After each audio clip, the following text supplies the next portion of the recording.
Yəni, mən həmişə düşünmüşəm ki, niyə nəhəng, tonlarla ağırlığı olan ağacları kökündən çıxara bilən güclü bir fili sadəcə incə bir iplə kiçik bir taxta parçasına bağlayıb yerində saxlamaq mümkündür. Aha, o məşhur sual. Çox maraqlı paradoksdur əslində. Düzdür.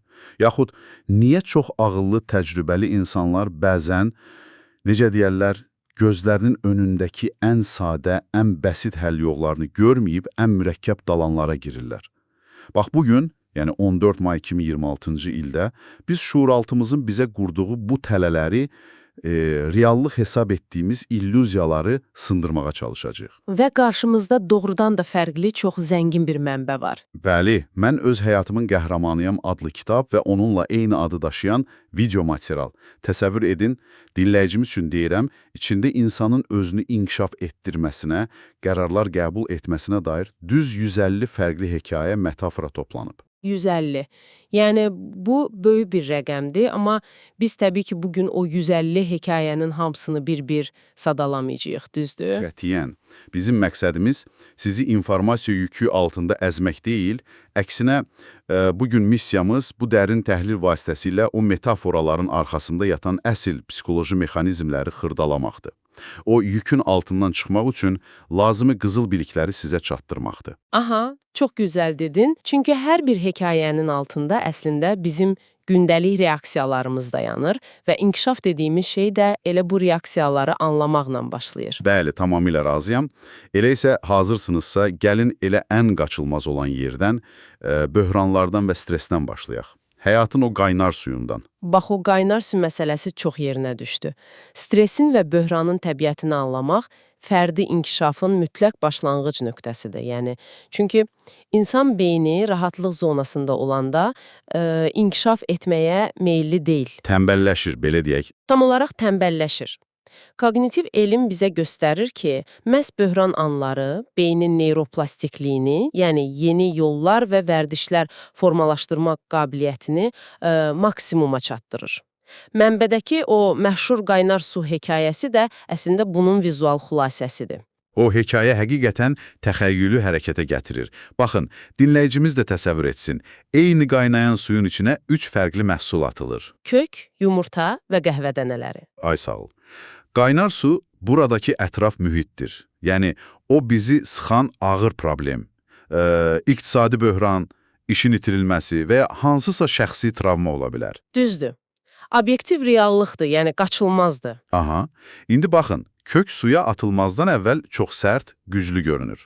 Amma qaynayan suyun içinə girən kimi strukturunu itirir, yumşalır, əzilir. Yəni, mühitə məğlub olur. Daxilən bərkiyir, qatılaşır. Aha, daxili donur. Bəli, xarici görünüşü eyni qalsa da, daxili qatılıq və, belə deyək, duyğusuzluq yaranır. Amma qəhvə dənələri baxın, onlar qaynar suyun içində tam fərqli bir kimyavi reaksiyaya girir. Çünki onlar mühitlə savaşmırlar, yəni fərqli bir yol seçirlər. Elədir, o nə kök kimi məhv olur, nə də yumurta kimi sərtləşir. Qəhvə dənələri qaynar suyun özünü dəyişdirir. Suyun rəngini, dadını, ətrini dəyişir. Psixologiyada biz bunu kognitiv qiymətləndirmə nəzəriyyəsi ilə izah edirik əslində. Qaynar su bayaq dediyimiz kimi obyektiv reallıqdır. Kök kimi reaksiya vermək passiv təslimiyyətdir. Yəni, insan xarici stressin onun daxili gücünü sovurmasına icazə verir. Aha, sına bilir yəni. Yumurta kimi reaksiya vermək isə bir növ müdafiə mexanizmidir. Yəni, travma insanı daxilən kinli, sərt və empatiyadan uzaq birinə çevirir. Lakin qəhvə dənəsi olmaq psixoloji dözümlülüyün ən yüksək formasıdır. Bu sadəcə sağ qalmaq deyil, ətraf mühiti, o aqressiv vəziyyəti öz xeyrini emal etməkdir. Bu mənə mənbədəki başqa bir fantastik nümunəni xatırladır. Yelkən üçün kətan parça hazırlayan adamın hekayəsi var idi orada. O kətan hekayəsi çox güclü bir nümunədir. İllərlə adam ancaq gəmilər üçün yelkən tikir, lakin bir il böhran olur, heç kim ondan mal almır. Malları əlində qalır, yəni adam tam iflasın eşiyindədir. Bəs ətrafındakılar nə edir? Ətrafdakılar, limandakı o gəmiçilər ona baxıb istehza ilə gülürdülər ki, get bu kətandan özünə şalvar tik, geyin. İndi təsəvvür edin, istənilən normal insan bu istehsanın qarşısında kök kimi yumşalar, depressiyaya düşərdi. Və ya yumurta kimi qəzəblənib o dənizçilərlə davaya başlayardı. Ay sağ ol. Amma o adam ne edir? O bu istehsanı sanki bir bazar araştırması kimi qəbul edir. Adam gedir o dözümlü kətan parçadan doğrudan da denizçilər və fəhlələr üçün bol cibləri olan cırılmayan şalvarlar tikir. Və böhranı fürsətə çevirir. Tamamilə. İflasın gətirdiyi o qaynar suyu şalvar sənayesində böyük bir imperiyanın əsasına çevirir. Məncə bu dahi bir yanaşmadır. Çünki o, böhranın sadəcə bir məhdudiyyət olmadığını anladı. Yəni, böhran anlarında köhnə sistemlər işləmir, düzdür? Deməli, yeni ideyalar üçün bir boşluq yaranır. Adamın etdiyi şey əslində reallığı yenidən çərçivələməkdir. Mən yelkən satıram düşüncəsindən, mən dayanıqlı parça satıram düşüncəsinə keçid etdi. Düşüncə tərzi dəyişdi. Mən bu qəhvə dənəsi və kətan parça məsələsini həmişə termometr və termostat analogiyası ilə birləşdirirəm öz aləmimdə. Aha, çox uyğun analogiyadır. Baxın, termometr sadəcə otağın temperaturunu ölçür, yəni mühitə tabi olur. Otaq istidirsə qalxır, soyuqdursa düşür. Amma termostat o temperaturu ölçüb onu öz istədiyi dərəcəyə gətirmək üçün iqlimi də dəyişir. Çox dəqiq. Qahvə dənəsi məhz termostatdır. Lakin, gəlin biraz da reallığa qayıdaq. Mənim burada çox ciddi bir şübhəm yaranır. Nə barədə? Həmişə termostat olmaq, həmişə qahvə dənəsi kimi o qaynayan suyu gözəl ətirli qahvəyə çevirməyə cəhd etmək bu insan üçün çox yorucu deyilmi?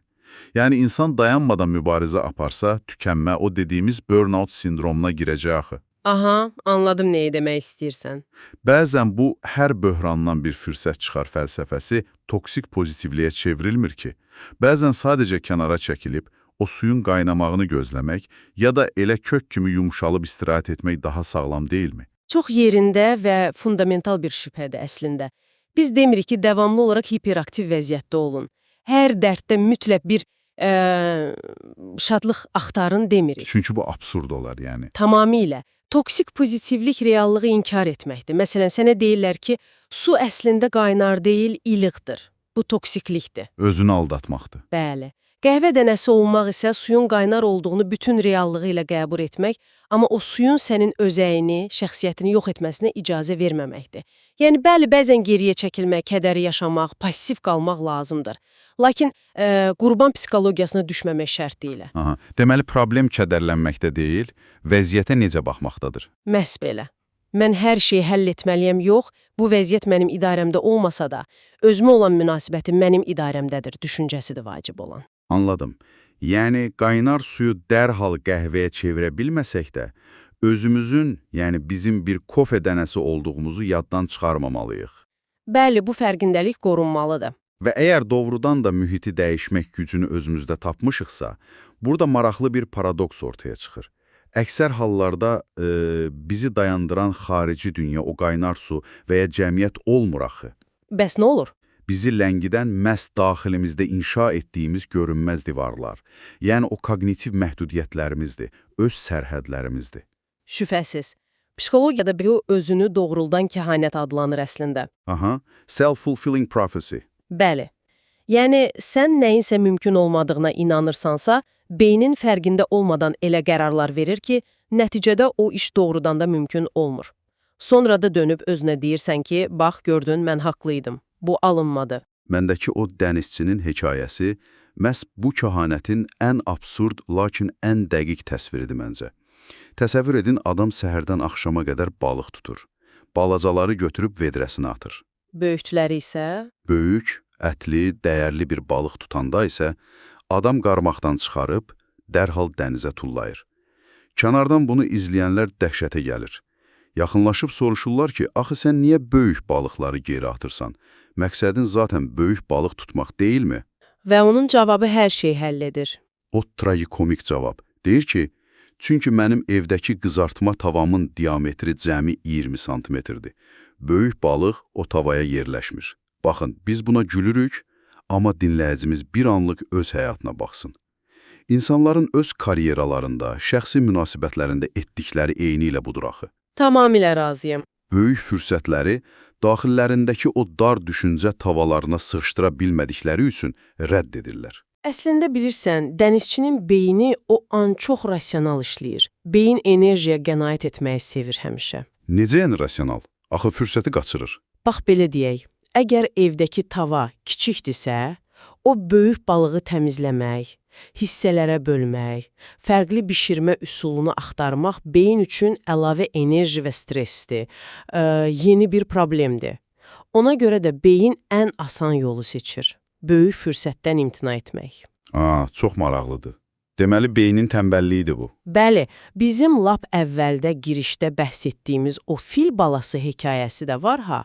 O da məhz bu mexanizmin uşaqlıqdan necə formalaşdığını göstərir. Yəni, kiçik bir fil balasını ağır dəmir zəncirlə ağaca bağlayırlar. Fil çabalayır, gücü çatmır. Beyin bir müddət sonra bu mübarizənin mənasız olduğunu qəbul edir. Və təslim olur. Dayandırır. Buna Martin Seligman'ın öyrənilmiş çarəsizlik nəzəriyyəsi deyilir psixologiyada.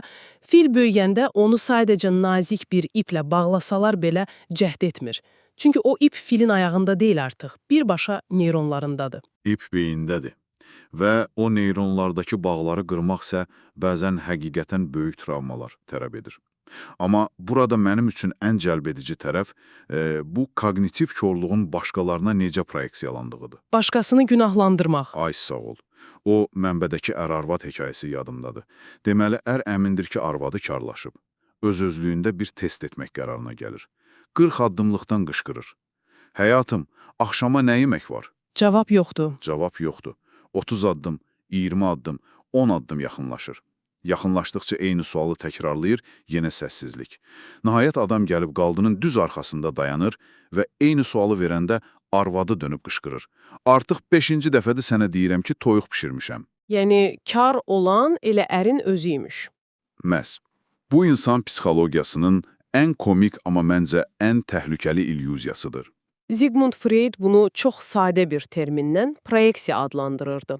Yəni, insan özündəki qüsuru, əskikliyi qəbul etmək istəmir, çünki bu çox ağrılıdır. Ona görə də şuuraltı şəkildə o qüsuru xarici dünyaya, başqalarına aid edir. Özümüzü təmizə çıxarmaq üçün, eləmi? Bəli. Yəni, mən biznes qura bilmirəm demir, bu ölkədə iqtisadiyyat bərbaddır. Və ya mən münasibətləri qoruya bilmirəm yerinə, bütün insanlar etibarsızdır düşüncəsinə girir. Kar olan ər problemi həyat yoldaşında axtardığı kimi, biz də tavamızın kiçikliyini həyatın ədalətsizliyi kimi qələmə veririk. Bax, burada sənə bir etirazım var. Gəlin tam səmimi olaq. Mən bu məsələyə biraz fərqli bucaqdan yanaşmaq istəyirəm. Buyur, dinləyirəm. Əgər mənim tavam həqiqətən də kiçikdirsə, necə olsun? Yəni, məsələn, mən böyük bir layihəyə başlamaq istəyirəm, amma pulum, vaxtım və ya arxamda komandam yoxdur. Bunlar axı abstrakt psixoloji məhdudiyyətlər deyil. Aha, konkret real problemlərdir. Ay sağ ol, sərt iqtisadi reallıqlardır. Əgər resurslarım yoxdursa, böyük balığı evə aparıb iyləndirməkdənsə, suya atmaq, yəni o işdən tamamilə imtina etmək daha rasional, daha ağıllı qərar deyilmi? Mənim dinləyicimiz adına sualım budur. Əgər cibimizdə maddi resurs, yəni tava, doğrudan da yoxdursa, o böyük xəyalları zibilə atmamaq üçün biz nə etməliyik? Çox gözəl yanaşmadır. Amma bax, məsələ ondadır ki, sən tavanı sadəcə fiziki resurs, yəni pul və ya vaxt kimi görürsən. Bəs nədir ki? Əslində, tava sənin problem həll etmə bacarığındır, yəni kognitiv tutumundur. Bəli, balığı bütöv şəkildə qızartmaq üçün sənin pulun və ya böyük tavan olmaya bilir. Bu bir reallıqdır. Amma əgər beynindəki o məhdudiyyət olmasa, sən düşünərsən ki, mən bu balığı hissələrə bölüb bir neçə dəfəyə bişirə bilərəm. Yəni layihəni mərhələlərə bölərəm. Tamamilə. Yaxud düşünə bilərsən ki, qonşudan böyük tava alıb balığın yarısını ona verə bilərəm. Bu artıq tərəfdaş, investor tapmaqdır. Və ya laf ekstremal, balığı bazarda satıb özümə uyğun bir neçə kiçik balıq və yeni tava ala bilərəm. Çox maraqlıdır. Yəni adamın problemi resursun yoxluğunda deyildi. Xeyr, dənizçinin problemi tavanın kiçikliyində deyildi. Balığı mütləq bütöv və mütləq qızardaraq yeməli olduğunu düşünməsində idi. Yəni məhdudiyyət hər zaman resursda yox, sən seçdiyin metoddadır. Aydındır. Bu detallar məsələni o qədər aydınlaşdırır ki, deməli biz tavamızı sındırmırıq, sadəcə balığı hissələrə bölürük. Düzdür. Yaxşı, tutaq ki biz fərqindəliyimizi artdırdıq. O qırılmaz zəncirləri, fillərin ayağındakı o zəncirləri beynimizdən atdıq, dənizçinin o lazımsız inatkarlığından da əl çəkdik və hədəflərimizə doğru qaçmağa başladıq. O böyük balıqları tutduq, bir sözlə böyük uğura çatdıq. Və sonra nə olur? Aha, bax sonra. Bu mənbə çox sərt bir xəbərdarlıq edir dinləyiciyə. Bəzən böyük balığı tutub ziyafət verəndə belə insan daxilən böyük bir boşluq hiss edir. Sanki o hədəfə çatanda arxaya baxıb fərq edirik ki, xoşbəxtlik deyilən o mifik duyğunu elə yolun başlanğıcında haradasa itirmişik. Bu niyə belə olur axı? Çünki biz uğur anlayışını öz şəxsi ehtiyaclarımıza görə yox, cəmiyyətin gözləntilərinə görə dizayn edirik həmişə. Psixologiyada hedonik qaçış yolu, yəni hedonik treadmill deyilən bir anlayış var. Hedonik qaçış yolu, o nədir ki? Yəni, insan yeni bir uğur qazananda müvəqqəti olaraq çox xoşbəxt olur. Lakin çox tezliklə o səviyyəyə öyrəşir və yenidən baza xoşbəxtlik səviyyəsinə qayıdır. Başlayır daha artığını istəməyə. Tükənməz bir aclıq yaranır daxildə. Hə, bax mənbədəki o Meksikalı balıqçı və Amerikalı biznesmen dialoqu. Bu hedonik qaçış yolunun məncə ən vurucu təsviridir o. Bəli, o dialoq sözün əsl mənasında sillə kimidir cəmiyyətə. Mütləq. Dinləyicilərimiz üçün canlandırım onu. Deməli, Amerikalı varlı bir biznesmen Meksikada sahildə dincələrkən yerli balıqçı ilə söhbət edir. Balıqçı hər gün sadəcə, belə deyək, bir neçə saatlıq balıq tutur, qalan vaxtında uşaqları ilə oynayır, günorta dincəlir, axşamlar isə kənddə dostları ilə gitara çalıb eğlənir. Çox sadə bir həyat. Bəli, biznesmen isə ona Harvard səviyyəsində bir biznes plan çizir. Deyir, sən belə etməməlisən, daha çox işlə, qayğılarını artır, donanma qur, New Yorka köç, şirkətini birjəyə çıxar və milyonçu ol. Balıqçı heyrətlə soruşur ki, bəs bütün bunlar nə qədər vaxt alacaq və ən əsası sonra nə olacaq? Biznesmenin qürurla verdiyi cavaba baxın amma. Aha, biznesmen deyir, təxminən 20-25 il alacaq, amma sonrası əladır. Qocalanda təqaüdə çıxıb okean kənarında kiçik bir kəndə köçəcəksən, uşaqlarınla oynayacaq, günorta dincələcək, axşamlar dostlarınla əylənəcəksən. Və balıqçı dərindən bir ax çəkib deyir, axı mən elə hazırda bunu edirəm. Bax, bu hekayə cəmiyyətin bizə sırıdığı o mütləq əziyyət çəkməlisən ki, rahatlıq tapasan, inancının tamamilə iflasıdır. Amerikalı biznesmen 25 ilini bir xülyaya, bəlkə də heç vaxt çatmayacağı bir gələcəyə qurban verir. Niyə? Ki, sonda yenə eyni nöqtəyə qayıtsın. Aydındır. Xoşbəxtlik gələcəyə ertələnməməlidir. Lan bir haldır. Necə ki, mənbədəki digər bir hekayə, qaşıqdakı 2 damla yağ hekayəsi bu fikri daha da dərinləşdirir. O gəncin hekayəsi. Xoşbəxtliyin sirrini axtaran gənc dünyanın ən müdrik adamının sarayına gedir. Müdrik ona bir çay qaşığı verir. İçinə də 2 damla yağ damladır. Deyir ki, get bu sarayı gəz, amma bu yağı tökmə. Və gənc neynir? Gənc 2 saat sarayı gəzir, amma bütün diqqəti ancaq o qaşıqdadır. Qaydanda müdrik ondan soruşur. Divardakı o nadir qobelenləri, bağçadakı möhtəşəm çiçəkləri gördünmü? Gənc utanaraq etiraf edir ki, xeyr, o yalnız yağa baxıb. Bütün gözəllikləri qaçırıb, yəni. Tamamilə. Müdrik onu yenidən göndərir. Gənc bu dəfə arxayınlaşır, ətrafa o möhtəşəm memarlığa baxır, həzz alır. Amma qaydanda qaşıqdakı yağın çoxdan töküldüyünü görür. Müdrikin ona dediyi sözsə, şuura birbaşa həkk olunur. Xoşbəxtliyin sirri, dünyanın bütün gözəlliklərini görmək, amma qaşıqdakı o 2 damla yağı əsla unutmamaqdır. Məncə bu, çox qüdrətli bir diqqət idarə etməsi metaforasıdır. Sarayın gözəllikləri bizim xəyallarımız, böyük hədəflərimiz, cəmiyyətdəki yerimizdir. Qaşıqdakı yağ isə bizim əsas özəyimizdir. Yəni sağlamlığımız, ailəmiz, vicdanımız, mənəvi dincliyimiz. Çox gözəl yanaşmadır. Əgər sən ancaq yağa baxsan, yəni ancaq sağlamlıq və təhlükəsizlik qayğısı ilə yaşasan, sən Meksikalı balıqçı kimi inkişafdan qala bilərsən, o dünyanın gözəlliklərindən məhrum olarsan. Yox, əgər ancaq saraya baxsan, o zaman Amerikalı biznesmen kimi karyeranın zirvəsində hər şeyini, sağlamlığını itirə bilərsən. Lakin burada mən səninlə və bütövlükdə bu hekayənin fəlsəfəsi ilə biraz debata girmək istəyirəm. Buyur. Bax, Meksikalı balıqçı hekayəsi mənə həddindən artıq romantikləşdirilmiş gəlir. Bəli, o adam anı yaşayır, bugün xoşbəxtdir. Lakin reallıqda sabah o sahilə güclü bir qasırğa gəlsə və ya o balıqçı deyək ki, xəstələnsə, onun uşaqlarını oxutmaq, sağ qalmaq üçün heç bir təhlükəsizlik yastığı yoxdur. Düzdür, risk altındadır. Amerikalı biznesmen bəlkə də gələcəyə çox fokuslanıb, lakin onun qurduğu o sistem onu gözlənilməz fəlakətlərdən sığortalayır. Biz o balıqçının hekayəsini belə romantikləşdirəndə, əslində yoxsulluğu və, belə deyək, inkişafdan qalmağı tərifləmiş olmuruq ki, bu bizi passivliyə itələmirmi? Bax, mən sənin bu etirazını tamamilə anlayıram və bu həqiqətən də tənqidi düşüncənin bizdən tələb etdiyi bir baxışdır. Lakin hekayənin məqsədi heç də yoxsulluğu romantikləşdirmək və ya maddi gücü inkar etmək deyil əslində. Bəs nədir? Biznesmen haqlıdır, təhlükəsizlik yastığı, kapital lazımdır. Lakin problem biznesmenin o kapitalı bir vasitə olmaqdan çıxarıb mütləq məqsədə çevirməsindədir. Yəni, kapital sənə azadlıq verməlidir, amma biznesmen elə bir sistem qurur ki, 25 il o sistemin quluna çevrilir. Aha, yəni vasitə məqsədə çevrilir. Bəli, sənin dediyin o təhlükəsizlik qaşıqdakı yağı qorumaq üçündür, o yağı töküb əvəzində sığorta qəbz almaq üçün deyil axı. Balans məhz odur ki, sən biznesmen kimi ehtiyatını görəsən, amma balıqçı kimi də anı yaşamağı bacarasan. Yaxşı, tamamilə aydındır.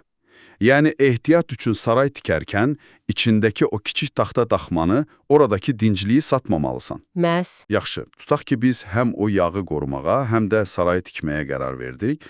Ancaq gəlin razılaşaq ki, həyat bizə bu yolu belə sakitcə getməyə imkan vermir heç vaxt. Bizi daim quyunun dibinə salan, standart qaydalarla boğan bir cəmiyyət var. Və biz o böhranlardan, o standart yanaşmalardan qurtulmaq üçün qeyri-standart düşünməyə məcburuq.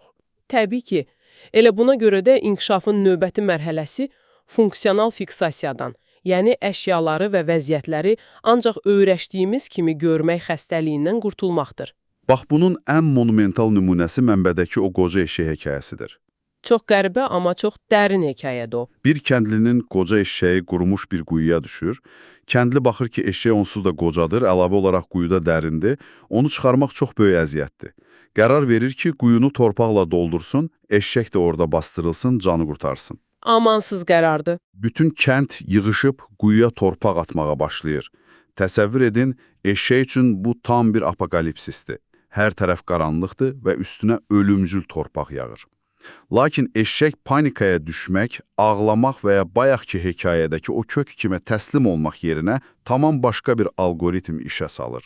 O, torpağı qəbul etmə üsulunu dəyişir. Bəli, kürəyinə düşən hər torpaq topasını silkələyir və onun üstünə çıxır. Torpaq atılır, o silkələyir və ayağının altına alır. Və yavaş-yavaş üstünə atılan o çirkabın, o torpağın köməyi ilə quyunun ağzına qədər yüksəlib xilas olur. Əgər biz bu hekayəni abstrakt fəlsəfədən çıxarıb reallığa gətirsək, bu klassik lateral düşüncə nümunəsidir əslində. Necə yəni? Bax, kəndlilər, yəni cəmiyyət, o torpağı ölüm vasitəsi kimi görürdü. Eşək isə eyni torpağı pilləkən kimi istifadə etdi. Bizim məktəbdə, universitetdə öyrəndiyimiz o standart məntiq isə bizi çox vaxt kəndlilər kimi düşünməyə vadar edir. Düsturlara bağlı qalmağa, yəni... Ay sağ ol. Məsələn, gələcək Nobel mükafatçısı Niels Bohr barədə o məşhur lətifəvari fizika imtahanı hekayəsini xatırlayaq. Tələbədən binanın hündürlüyünü barometrlə ölçməsini istəyirlər. Tələbə, yəni gənc Bohr, düstur yazmaq yerinə nə deyir? Deyir, barometri iplə bağlayıb yuxarıdan aşağı sallayaram. Müəllimlər də təbii ki, qəzəblənir, başqa akademik yol istəyirlər. Aha, o deyir, günəşli havada barometrin kölgəsini ölçüb, binanın kölgəsi ilə nisbətlə taparam. Ən absurda varanda isə deyir ki, barometri binanın gözətçisinə rüşvət kimi verib, hündürlüyü elə onun özündən soruşaram. Bu mənim ən sevdiyim yerdir. Sistem səndən bircə düzgün riyazi düstur gözləyir. Çünki barometr onlara görə yalnız təzyiq ölçmək üçündür. Amma Bohr deyir ki, yox, o həm də bir kütlədir, bir uzunluq vahididir, hətta rüşvət vasitəsidir. Çünki o, funksional fiksasiyanı qırıb. Eynilə o sıxışmış yük maşını hekayəsindəki kimi. Maşın gedir, tuneldə ilişib qalır, bütün akademiklər, mühəndislər, polislər toplaşır ora, mürəkkəb riyazi hesablamalar aparırlar. maşının üstünü kəsək, tunelin tavanını sökək deyə düşünürlər. Hər kəs mürəkkəb həll axtarır. Bəli, xaosun o mürəkkəbliyin ortasında kənardan hadisəni izləyən kiçik bir qız uşağı yaxınlaşır, deyir, niyə təkərlərin havasını biraz buraxmırsınız? Maşın bir neçə santimetr alçalacaq və rahatça keçib gedəcək. Cəmi 10 saniyəlik, lakin heç bir nəhəng mühəndisin ağlına gəlməyən sadə bir həll. Bilirsən bu niyə belədir? Çünki o mühəndislər psixologiyadakı mütəxəssis korluğuna, yəni expert blind spota tutulublar. Mütəxəssis korluğu. Bəli. İnsan nə qədər çox təhsil alırsa, egosu bir o qədər ondan mürəkkəb həllər tələb edir. Onlar düşünürlər ki, mən böyük mühəndisəm, deməli böyük problemlərin mütləq böyük, mürəkkəb və bahalı həlləri olmalıdır. Uşaq isə sistemi sadəcə olduğu kimi görür. Onun koqnitiv yükü yoxdur. Anladım. Eşşək də quyudan xilas olmaq üçün gravitasiya nəzəriyyəsini bilmirdi axı. Tamamilə. Sadəcə üzərinə düşəni ayağının altına salırdı. Bax elə burada o eşşəyin addımı ilə bağlı mənə dinləyicilərimiz üçün çox mühüm görünən bir sual yaranır məndə. Eşidirəm. Biz kənardan oturub rahat belə kondisionerli otağımızda bunu müzakirə edəndə eşşəyin və ya o qız uşağının addımı çox məntiqli və sakit görünür. Amma real həyatda insan o xaosun içində, quyunun dibində olanda. O hissləri idarə etmək çətindir. Yəni Aha, üstünə kreditlər, sağlamlıq problemləri, işdəki qovğalar o torpaq kimi atılanda insan o soyuqqanlılığı necə qoruya bilər axı? İnsan hisslərini necə söndürə bilər ki, dərhal panikaya düşməsin və o məntiqi qeyri-standart həlli görə bilsin? sualın fəlsəfəsi çox dərindir doğrudan da. Amma cavabı psixologiyanın təməlində yatır. Baxın, hissləri söndürmək deyilən bir şey mümkün deyil və lazım da deyil əslində. Söhbət kognitiv defuziyadan, yəni düşüncə ilə emosiyanı bir-birindən ayırmaqdan gedir. Yəni qorxunu qəbul etmək. Bəli, eşək qorxmurdu desək, bu absurd olar. Təbii ki, heyvan qorxurdu. Lakin o bir anlıq fasilə verdi. Üzərimizə problem atılanda bizim ən böyük səhvimiz dərhal reaktiv olmaq, emosiyala cavab verməkdir. Dərhal reaksiya vermək bəzən bizi məhv edir. Tamamilə. Bir saniyəlik pauza vermək, özünə mən hazırda qorxuram, amma bu qorxu mənim qərarlarıma rəhbərlik etməməlidir deyə bilmək, o təkərin havasını buraxmaq qədər sadə və təsirli bir vasitədir əslində. Bu da bizi elə söhbətimizin tam əvvəlinə, yəni qəhvə dənəsi olmaq məsələsinə qaytarır yenidən. Reaksiya seçimi azadlığına. Məhz ona. Doğrudan da, hər şey necə də bir tamlıq içində birləşir bugün.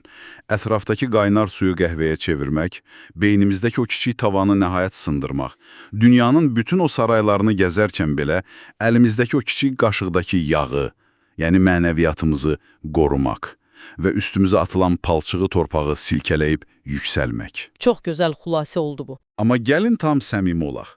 Dinləyicimizə müraciət etmək istəyirəm. Sən, bəli, hazırda bizi dinləyən, sükan arxasında, bəlkə də qulaqlıqla haradasa gəzintidə olan sən. Sənin həyatında hazırda nələr baş verir axı? Bəlkə sən də hansısa böyük xəyalını evdəki o kiçik qızartma tavasına sığışdırmağa çalışırsan bu an. Və ya kimsə sizin üzərinizə dayanmadan torpaq atır.